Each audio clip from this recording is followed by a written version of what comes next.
अरे अरे काली जमुनिया तू फरी के जा पास जैतू ओ जामुन तुहरा तुरन साहे बयावत नयन भर देखित ओ जामुन तुहरा तुरन साहे बयावत नयन भर देखित हो। अरे अरे काली जमुनिया तू फरी के झपास जैतू जामुन तुहरा तुरन साहे बयावत नयन भरा देखित हो। जामुन तू है तोरन साहे बयावत नयन भरा देखित हो। अरे अरे काली जमुनिया तू फरी के झपास गईली हो साहेब भेज दिहले आपन नौकरवाया पुन नहीं आवन हो। साहेब भेज दिहले आपन नौकरवाया पुन नहीं आयन हो। अरे अरे सासू जेठानिया तू अपने में लाड़ जैतू सासू तुह कमनावे पिया मोरयावते नयन भर देखित हो।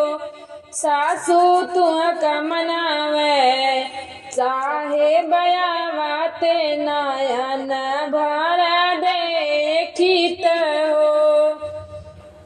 अरे अरे सासू जेठानिया अपने में लाड़ गईली हो। साहेब भेज दिहले लहुरा देवरवाया पुन नहीं आवेला हो।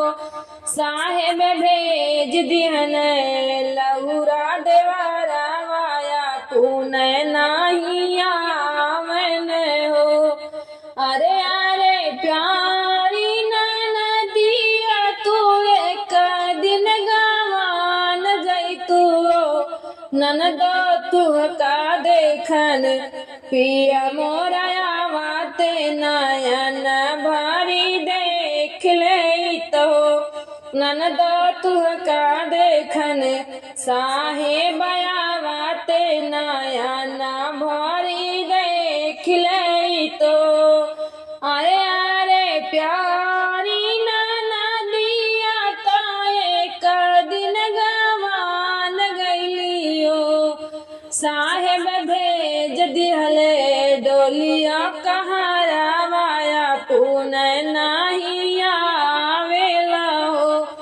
साहेब भेज दहने डोलिया कहरवाया पुन नहीं आवन हो। अरे अरे गोदी के लालनवा तू एक दिन रोवावत न हो। ललना तुह का देखन पिया मोरयावते नयन भर देखित हो। ललना तू है देखन साहे बयावते नयन भारी देखित हो। अरे अरे गोदी के लालनवा तू एक दिन रोई गईले हो। अरे अरे गोदी के लालनवा तू एक दिन रोई गईले हो। साहेब सुनी लिहले ललन करुदानवा हाली गबे गे आई गईले हो। ललना रोई दिहन एक दिन पियावा हालिया बेगे आई गईले हो।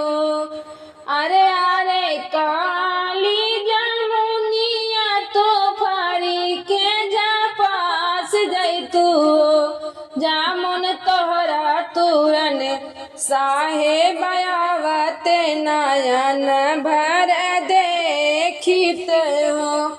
जामुन तुह का तुरन पिया मोरया